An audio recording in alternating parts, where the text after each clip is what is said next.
അസ്സലാമു അലൈക്കും വറഹ്മത്തുള്ളാഹി വബറകാതുഹു. സഹോദരങ്ങളെ, നാം എല്ലാം സ്വന്തമായി ഒരു വീട് വേണമെന്ന് ആഗ്രഹിക്കുന്നവരാണ്.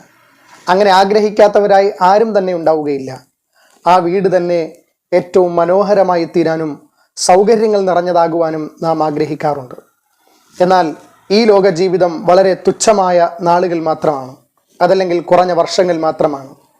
എന്നാൽ കാലാകാല ജീവിതമാകുന്ന പരലോകത്തേക്ക് വേണ്ടി നമുക്കൊരു വീട് തയ്യാറാക്കിയാലോ? നബി സല്ലല്ലാഹു അലൈഹി വസല്ലമ തങ്ങൾ പറയുന്നു, പരിശുദ്ധമായ ഖുർആനിലെ സൂറത്തുദ് ദുഖാൻ എന്ന സൂറ വെള്ളിയാഴ്ച രാവിലോ അതല്ലെങ്കിൽ വെള്ളിയാഴ്ച പകലിലോ ഒരാൾ പാരായണം ചെയ്താൽ ബനല്ലാഹു ലഹു ബൈത്തം ഫിൽ ജന്ന, അവന് അള്ളാഹു സ്വർഗത്തിൽ ഒരു മണിമന്ദിരം പണിതു കൊടുക്കുമെന്ന് നബി തങ്ങൾ ഓർമ്മപ്പെടുത്തി. പ്രിയപ്പെട്ടവരെ, ധാരാളം ശ്രേഷ്ഠതകൾ നിറഞ്ഞ ഈ വെള്ളിയാഴ്ചയിൽ സൂറത്തുദ് ദുഖാനും കൂടി ഓതി സ്വർഗത്തിലേക്കുള്ള പാർപ്പിടം നമുക്ക് തയ്യാറാക്കാം. നാഥനായ റബ്ബ് തൗഫീഖ് നൽകട്ടെ. ആമീൻ. അസ്സലാമു അലൈക്കും വറഹ്മത്തുള്ളാഹി വബറകാതുഹു.